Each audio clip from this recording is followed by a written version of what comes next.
Welcome to the African Youth SDGs Summit.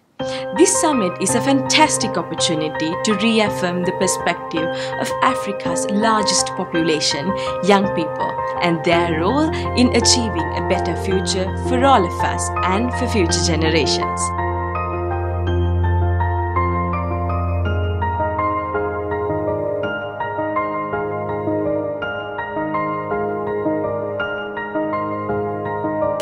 SDGs.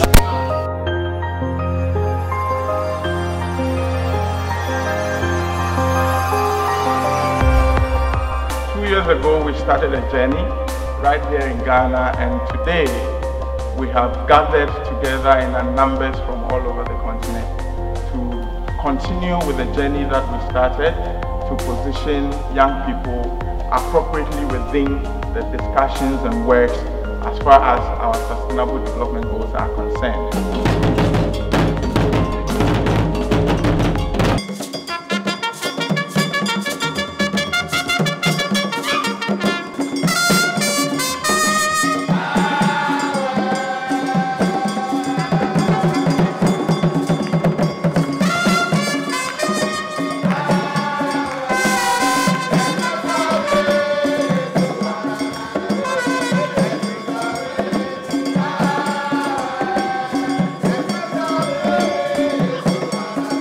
On behalf of His Excellency, the President of the Republic of Ghana, who is also co-chair of the UN Secretary General's eminent group of advocates for the Sustainable Development Goals, I would like to extend a very warm welcome to all of you. It is humbling for us, the leadership of Youth Advocate Ghana, the 2030 Youth Alliance, and our co-host UNFPA Ghana office, to see that what we started with many of you a year ago has become the rally point for fresh ideas, performance tracking, and accountability. The second summit builds on the outcome of the first summit, moving the discussions from policy to actions in achieving the SDGs in partnership with government, with civil society, with the private sector and development partners. So we are already at the end of year 3 of the 15 years to 2030. So it is certainly important that this be our shared focus. Action, implementation, and accountability for results. This continent is home to several of the world's best development and social development policies.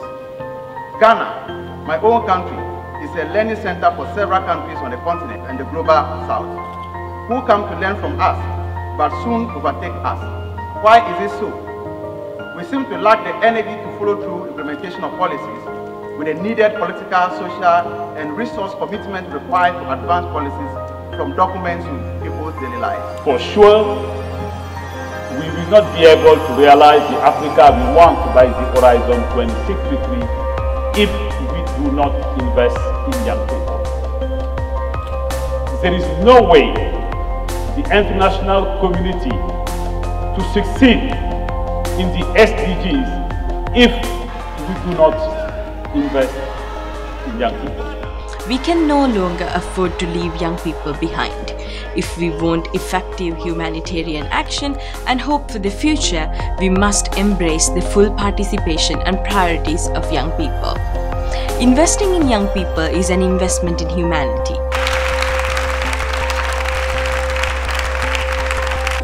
Oh man, it's very, very exciting. So I was here for the Maiden Summit, and even then it was one of the most inspirational moments of my life, and now this year it's bigger and it's a lot more deeper. I think the conversation about what young people can do to move things from policy to action, because as you know, Africa is a land of lots of policies, but they never get implemented.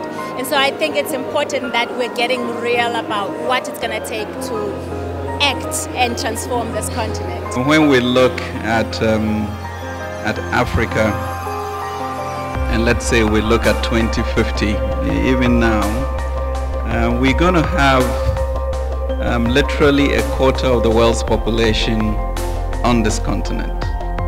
of which then sort of the active youth for the world, we're going to have, nearly 35 to 40% here. So it's going to be an incredible market, incredible resources in terms of human capital.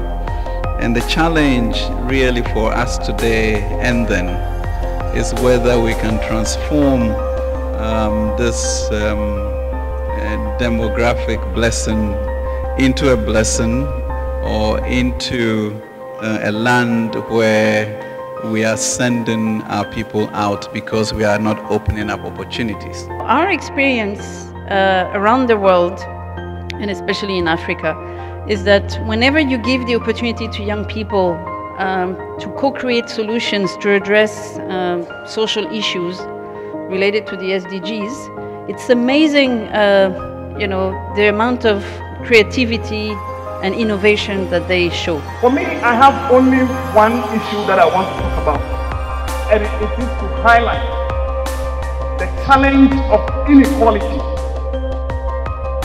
that is perpetuating the kinds of problems that have been highlighted in the various groups that I've had opportunity to participate in during the past 2 days. Be it gender marginalization of women, be it youth being crowded out of the political space, it's all underlined by the one single issue of inequality. And why am I talking about inequality?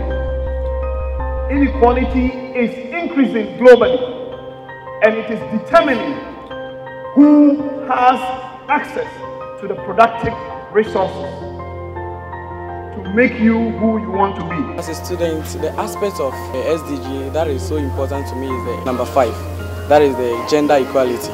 I'm very much concerned about that point because in these modern times, even in those past years, women were not respected. They were just discriminated in terms of job marketing, decision making, education. They were deprived in their various areas to hold positions just because they are females, they are women, they'll be growing and they'll be getting married to their husbands. But now I think everything is changing. We need to empower females and even women to take leadership roles in our country. Over the years, women have been marginalized when it comes to empowerment. We say gender equality, but is it very true? Because most often, men are always on the front view, whereas women are left behind. I believe that when women are given their rightful place in society, this world will become one of the best places we can ever be. And women in authority have the ability to make things work. It's hard for you to bribe a woman, but it's easy for you to bribe a man. So when women are in leadership, things work. I mean, the Second African Youth SDG Summit has been really, really impactful. I'm super amazed by the outcome of this conference. For me, there's been a lot of take-homes, right here, starting from yesterday and today's session as well. This platform has given us an opportunity to get to meet other African young leaders doing phenomenal stuff. There's really hope in our continent. There is hope for our continent, and I actually believe in Africa. I mean, looking at the number of Africans who have had to travel down from different countries to be here for this conference shows us that there's hope for Africa, and I am happy I didn't miss this conference. I think as young people, when we live here, we need to stop being stagnant, put into practice all the conversations that we've had, because in essence, we need to start being active. So there's a lot I've learned, and a typical that I want to share is about how the youth of today are to hold the government accountable for every promises that they have promised, and to ensure that the things that the government has said it is going to do, it is doing them, and to be a forefront or people who are ready to arise and ensure that the right things are done. We also learned that we have to be agents of change wherever we find ourselves. And going from here, as a teacher, that's exactly what I'm going to do. Finally, today personally, we learned about agriculture, agribusiness. And I think one problem we have is always complaining about unemployment. I think it is time for the youth to dive into agriculture because there is much potential in that, and stop relying on government solely for to be employed into some so-called white-collar jobs which do not exist.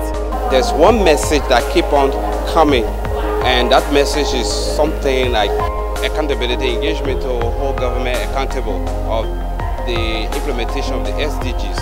And back in my country, my institution is also already working around issue of using social accountability approach in making sure to hold government accountable that relates to service delivery. And going back home, I'd like to encourage my colleagues that are into different programs to reinforce their different interventions in making sure that their intervention is tilted around the sustainable development goals, and not just tilted around, but also be able to use their various activities to making sure to hold government accountable. I think it is developing as one of the important youth summit on the continent. And actually I do think that beyond Africa we are also looking at what is happening in Ghana right now. And I do think it is a very, very strong voice that with the support from the presidency and everybody here, that people elsewhere are being inspired and trying to pick up on what is happening here now. And I don't think you can ask for more than that. The best thing for me was the closing plenary on technology and the SDGs, because technology is expanding to so many corners of the world, and it is a key aspect in the successful completion and achievement of the SDGs. Human rights and the SDGs, and who are we leaving behind? That's the key question for all of us. As young people, we are fighting for and to ensure that the SDGs are achieved, ensuring that the human rights of all people are protected, including young people. But one key question we keep, and we need to keep asking ourselves, is who am I leaving behind? In our section, we came out with a key lot of people that we think that we are leaving behind in our quest to ensure that the SDGs are achieved. One of these key people are persons with disability. How many disabled people have we seen around here? And how accessible is this place to people with disability? That is the question we need to ask ourselves. We are thinking about people living with HIV, persons living with HIV who are hiding and being discriminated against, and they don't access services because people are discriminating against them. Yes, we can talk about all the brilliant ideas that we have to make things change. It is not just the policy or highlighting the problems that will change anything. We need to commit the necessary resources to transform the status quo to what we want to see. And in terms of this, one of the single most important instruments for redistributing resources is the budget, the national budget. So in moving from policy to action, it will require that we get our various governments, be it at the national level, at the regional level, at the provincial level, or at the community level, to commit resources to the issues that matter to us most. So the SDG goals, we've taken it quite seriously, beyond the fact that our president is a co-chair of the Eminent Peoples. It's also the realization that this whole 5 Ps of people and planet and prosperity and partnership and peace is really at the core of sustained